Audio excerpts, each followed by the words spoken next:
This is Pet Life Radio. Let's talk pets. Welcome to Animal Rights on Pet Life Radio. It's your host, Tim Link, and I'm so glad you're joining us today. Got a super duper exciting show, and I'm really excited about this book. The author is Lynne Cox, and her latest book is Tales of Al, the Water Rescue Dog, and the Making of a Super Athlete. And we'll talk to her about how does a dog that from the cover doesn't look like a super athlete, but it turns into a super athlete. So we want to talk to her a little bit about the book, the dog, of course, and then also talk to her about her writing craft in general.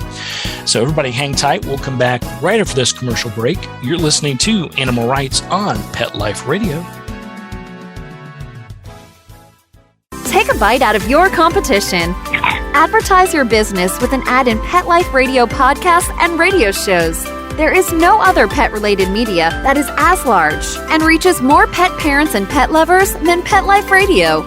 With over 7 million monthly listeners, Pet Life Radio podcasts are available on all major podcast platforms, and our live radio stream goes out to over 250 million subscribers on iHeartRadio, Odyssey, TuneIn, Stitcher, and other streaming apps. For more information on how you can advertise on the #1 pet podcast and radio network, visit PetLifeRadio.com/advertise today. Let's Talk Pets on PetLifeRadio.com. Welcome back to Animal Rights on Pet Life Radio. Joining me now is author and writer and super athlete herself, it's Lynne Cox. Lynne, welcome to the show. Thank you so much, Tim. It's really great to be talking with you. Yeah, it's great to have you on here in this book. It's definitely exciting because, as a matter of fact, I was trying to think back, and I know I'll forget what show it was on, but before the book came out, I saw a show, and I'm wanting to say it may have had something to do with Stanley Tucci's show, but it could have been something else.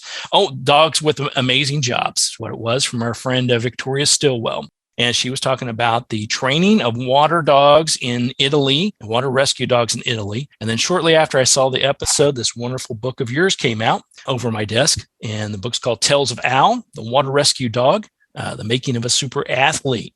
And it goes hand in hand. So tell us a little bit about the book itself and how it came about. Well, the book is really about Al, who was training to become one of the elite water rescue dogs. And when I met her, she was just 2 years old. And her trainer/owner, Donatella Pasquale, was trying to teach her, along with the other dogs that are part of the school.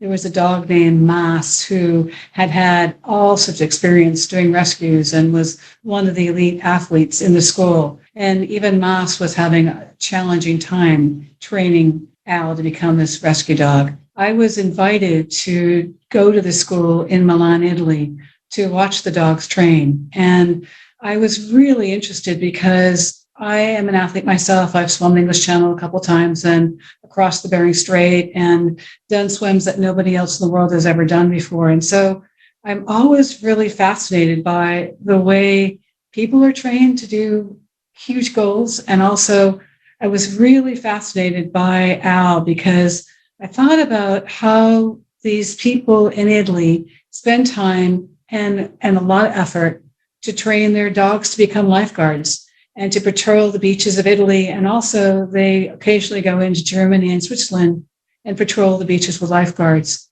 and make the areas safer. So I wanted to go and see how this was all done. Yeah, it's fascinating, and the whole thing is fascinating because here you are, a pro athlete yourself, as you said, a master swimmer, and they have broken all kinds of records and written about your all the wonderful things that you have done. And then you hear about these dogs. And as I said, that when you first look at Al, as I had mentioned, Al's a female, a girl dog. So it's not a male dog. And then you look at this big dog with, this big luxurious reddish brown coat. And it looks like a big puff top of a hair. And you would think, now there's no way in the world this dog could be a master swimmer, a master athlete, and a rescuer. So how do they determine, that what types of dogs and how does a dog like Al get involved in this and actually excel in this situation? Well, there's a group in Italy that trains these dogs called the Scuola Italiana Carne Salvataggio. and they train in an area near Milan. And the dogs are brought to the school, and they have to be able to go through certain tests to be able to qualify for the school. And if they're accepted, then they start training. Their owners work alongside instructors. And the person that I really got in touch with was a woman named Donatella Pasquale, who was vice president of the school and still is. And so she was the one who showed me how the dogs started out first as puppies and learning how to swim. And many of the techniques that they used in training the dog was something that I'd seen or I'd been involved with when I was a kid learning to swim. There was just this sense of security and support and allowing the puppies to gain their strength and gradually go a further distance. And eventually the owner and instructor would let go of the dog. And through time, these dogs became stronger and more powerful.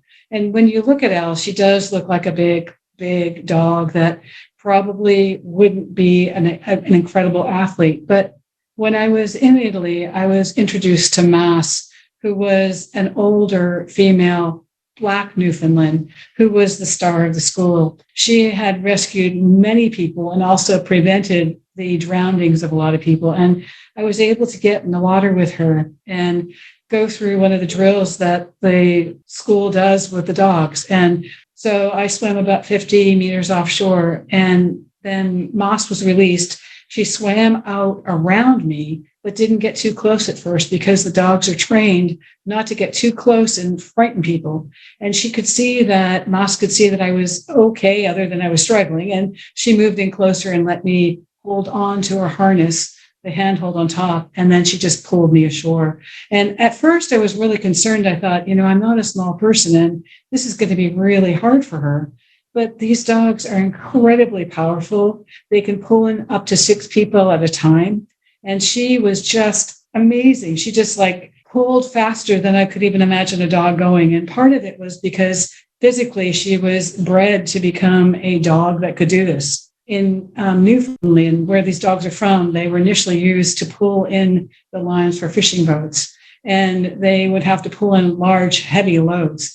And so the dogs have a lot of webbing between their toes, and they're also strong and powerful. And at the school, they train like athletes. They work out every day, and their distances are increased and also backed off if they're showing signs of being tired.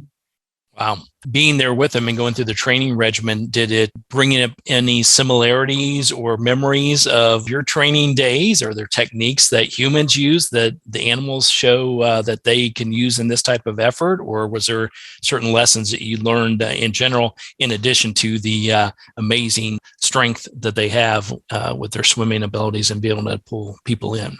Those are great questions. This reminded me a lot of my training. I was so fortunate because I had 2 Olympic coaches that helped me train for the English Channel and the Catalina Channel and the Strait of Magellan and all these other swims. So they were elite coaches, and they helped me reach huge levels in my sport. And that was the same thing that I saw with the water rescue dogs in Italy.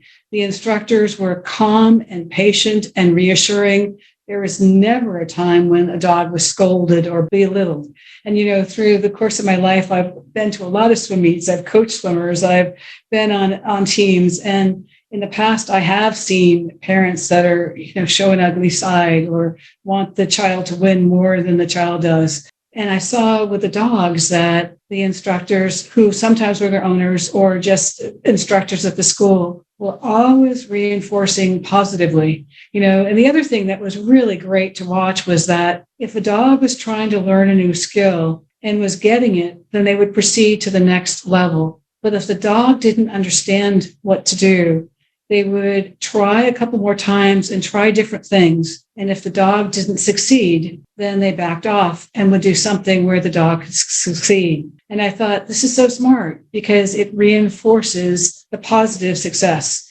versus reinforcing failure. And I think that when you're around people and dogs, you like to see that progress. You like to see a positive outcome. And I was really thrilled because when I first noticed this video on the internet showing the dogs leaping out of helicopters into the water. I thought, is this something the dog wants to do, or is the dog being forced to do it? And by going to Italy, I was there to try to find out more about the training. Well, when they're going through the training process, I think it's pretty amazing because obviously positive training, positive reinforcement, that's what animals respond to. That's what humans respond to as well. Now, in those situations where the dogs didn't quite get it at that time, and they went back and did something that they were proficient in, did they retrack back maybe the next day or the next week to try to go back to revisit the thing that they weren't successful for the first time around? They did that, but also they would employ the older dogs to help teach the younger dogs, or they would help employ the more experienced dogs with the lesser experienced dogs, because it wasn't always about age. In fact, I was just talking to somebody in Southern California who has 2 Newfs that she's been training to become water rescue dogs. And she said that the 6-month-old absolutely understood exactly what he was supposed to do. And she has a 10-year-old Newf who has had no interest whatsoever. She's been through and watched a lot of the training, but she doesn't want to do it. And now at 10 years old, she suddenly picked up a line and showed that she wanted to participate. So just like people, there are dogs that want to play and there are other dogs that don't. But one of the coolest things that I saw that I thought was really fascinating was that they don't play with their dogs with toys. They don't allow their dogs to have toys. And I thought, that's really weird. I mean, wouldn't you throw a tennis ball in the water so the golden retriever or the Labrador or the other dogs there at the school could, go out and get it and have fun? And I was told by one of the instructors that what they do is they become the tennis ball, that they have to be more exciting than any toy to keep the dog engaged and to keep the dog training with them. And in that way, that reinforces that connection between them. The other thing that I saw that was so fascinating was that the instructors help each other out. So, it was like being on a team where I remember training with some Olympic athletes on the teams I was in and I remember that I didn't have the dolphin kick very good. And so I went over to Gennard Larson, who was the gold medalist, the 400-meter IM individually, medley, and he showed me how to do the butterfly kick. And so when I was with this school in Italy, you were seeing the instructors helping each other with each other's dogs. That's amazing, and real teamwork and camaraderie behind it. And I think that's the fascinating part of it, because we know, as you just mentioned, being in team situations as athletes, oftentimes, yes, you want what's best for the team, and yes, oftentimes people are more than willing to help, but there's that competition level within the athlete itself. It's like, do I give away all my secrets about my dolphin kick or my curveball in baseball, something of this sort? And you don't see that here. No, you don't see that, because I think they were doing it for a greater good. I mean, these people volunteer their time to train with their dogs, and then they patrol the beaches. And, somebody asked me, well, you have lifeguards on a lot of the beaches. Why do you need to have dogs? And so I found out that a Newfoundland can pull in 6 people at a time. A German Shepherd, Labrador, Golden Retriever can pull in 2 or 3 people at a time, along with the instructor. So by having the instructors and the owners patrolling the beaches with the dogs, it also has more eyes on the water. And one of the things that has been so great about the School for Water Rescue Dogs in Italy is that they have the ability to go in and recognize there's a bad situation about to occur, and they'll intercede before somebody starts to get into trouble. So they may only rescue, say, 10 people in a year, which is great, but they may have prevented 100 people from drowning, which I think is really, really important. Absolutely. Absolutely. And we're talking about more than just, recreational swimming in this case. We're talking about people that are perhaps out fishing recreationally, maybe doing it for a living, circumstances where there's a fairly sizable crew on one of these boats. Yeah, that's the other thing, is that these dogs are trained like elite athletes. They are really elite athletes. They put in distances. And I remember hearing that one Newfoundland was able to swim up to a mile towing her instructor. So, to be able to have that strength, but also for them to be able to negotiate through strong currents or figure out how to go through waves or how to ride them in. And, it was really fantastic, because I have friends and I've been around water all my life, and to then see the dogs having these great experiences and being as enthusiastic as people, but also kind of doubling the joy of being in the water and swimming with them. It was unique and it was fun. And it was also a way for the owners to connect stronger with their dogs. Yeah, fantastic. All right. Well, listen, we're going to take a quick commercial break. We'll come back and chat a little bit further with Lynne Cox about her book, Tales of Al, the Water Rescue Dog and the Making of a Super Athlete. I also want to talk briefly with Lynne about writing not only of the book, but writing in general and how this was different than perhaps some of the wonderful articles she's written in the past. So everybody hang tight. You're listening to Animal Rights on Pet Life Radio. Sit. Stay. We'll be right back after a short pause. Well, 4 to be exact.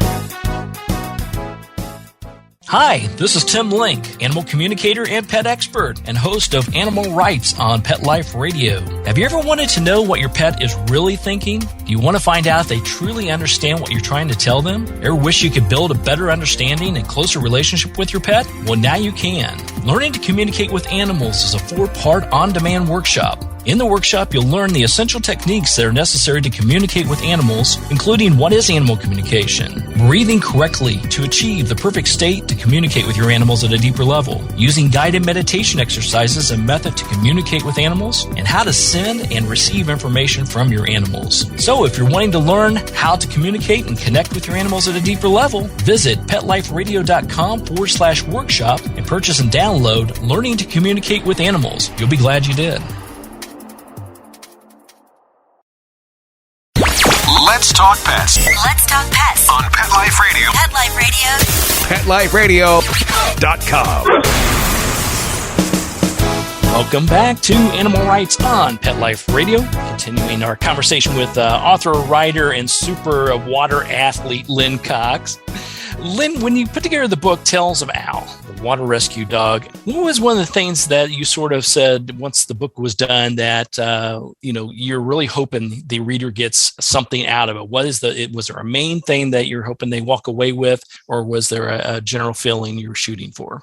I was really writing about love and courage and overcoming obstacles and not giving up on someone if they don't understand what you're trying to do. The connection between people and dogs and understanding that there are different ways to teach and learn, and that with patience, you can achieve things that you didn't expect, and you may have surprises that you never anticipated. So those are concepts within the book that I was really trying to get across. And I really wanted the story to be happy and inspiring, because it is. But the story is really a lot more than just about Al. It's about dogs and swimming and fear and overcoming fear and exploring limits. So I felt like the story is a way to discuss all of those topics. Yeah, absolutely. And as you said before, I love the idea of the fact that, hey, there are certain things that animals as well as humans will excel at. Some we need a little bit more patience and guidance to get there. And some things it's like, okay, well, I may not be skilled in that, but I'm skilled in something else. So another thing we can learn. Right. It's something that you see happening right before us, all around us. And sometimes it's done really well and sometimes it's not. But I really think that the people in Italy have figured out how to really train their dogs and have an effective lifeguard service, but also it's a way for people to connect with each other socially and to explore what they're capable of doing along with their dogs. Yeah, absolutely. Things our dogs can do better than us and things we can constantly learn from our dogs. I think that's the theory of my life. That's the thing I go by. So let's talk just briefly about your writing in general. How did writing this book, putting it all together, going through all the editing, everything you had to do to put together a wonderful book, how did that really compare to perhaps some of the articles? Because you've written for the New Yorker and New York Times, LA Times, various things about swimming and other things. How did the two compare? Can you glean something from one to put into when you're trying to create a book like this? Actually, this was my 7th book, and it was so much fun to write. I wound up waking up at 3 a.m. and wanting to get to the computer and start writing. And my method was basically to write from 3 to 7 or 8 a.m. and then go work out in the bay in the ocean and then come back and edit what I'd written. And then I go to sleep the next night, waking up again at 3 a.m, eager and happy to sit down and continue writing. And I've never had that experience with writing the other books. I mean, each book I've written has been different from the other, and each sort of finds its own way. So as I was writing this story, I just thought, I think it's really important to start with the wonder of what inspired me to go to Italy. And I think just that image of a huge black Newfoundland dog leaping out of a helicopter into a lake and wondering what was going on and thinking, I just have to go there. I just have to figure this out. It may not make any sense to anyone, but I want to see what they do there for my own eyes, and I want to meet these people and these incredible dogs. That's right. And it's Italy. So there you go. Yeah. Actually, that was great, because going to Italy, but also they were foodies. And so a large part of the book is centered on a big dinner, a long dinner that we have with specialties from all over the northern Italy. So in writing the book, I had to go back and research a lot of the ingredients for the food that we were eating. But it's sort of a gourmet's delight. So if you love dogs and you love food and you love swimming and adventure, I think this story will be appealing to you because it is a lot about food. There you go. I think you need to write the vacation brochure for the group and put a little blog on their website. Just saying that. I think that'll sell it for them for sure. Any excuse to get to Italy is a good excuse. And if we get dogs involved, count me in. No, that's a great idea. Let's do it. All right. Well, once again, everybody, the book is Tales of Al, the Water Rescue Dog, Making of a Super Athlete by Lynne Cox. Lynne, congratulations on a fantastic book and getting us in touch with everything that you do. Fascinating, your history and your excellence in swimming and all the wonderful awards and medals and everything that you've won. And then you couple that in with some fantastic swimming dogs. It leads to a very, very good, fun, warm-hearted book. Thank you so much, Tim. And actually, I'm going to be going on a 7-week-long book tour to 44 different places. And so if anyone wants to come out to any of the book signings, they can go to my website. It's just my name, Lynne Cox, LYNNECOX.com. And the other thing is that today is the launch day for the book. So it's doubly exciting talking to you and being able to go see the book, being open to people and having them read the stories. Absolutely. Well, we appreciate you coming on board and putting us at the top of your list. The book's fantastic. Enjoy your book tour. That'll be interesting. It's been quite a few years since I've been on a book tour. They are fun. They're exciting. They're exhausting. I hope you don't wake up at 3 a.m. and unless you're going to go swim or do some fun stuff, but enjoy yourself during that. Everybody go to, we'll post that at lynnecox.com. Follow her on the book tour. Get the book, Tales of Al, the Water Rescue Dog, the Making of a Super Athlete. Lynne, congratulations again, and we'll look forward to catching with you somewhere down the road. Thanks so much, Tim. It was really great talking with you. Absolutely. Well, we're coming to end the show today. I want to thank everyone for listening to Animal Rights on Pet Life Radio. I want to thank the producers and sponsors for making this show possible. If you have any comments, ideas, or suggestions for the show, visit us at petliferadio.com. And while you're there, check out all the other wonderful hosts and shows. It's a cornucopia of great entertainment and all centered around animals, so it's got to be good. So until next time, write a great story about the animals in your life, and who knows, you may be the next guest on Animal Rights on Pet Life Radio. Have a great day. Let's Talk Pets, every week on demand, only on PetLifeRadio.com.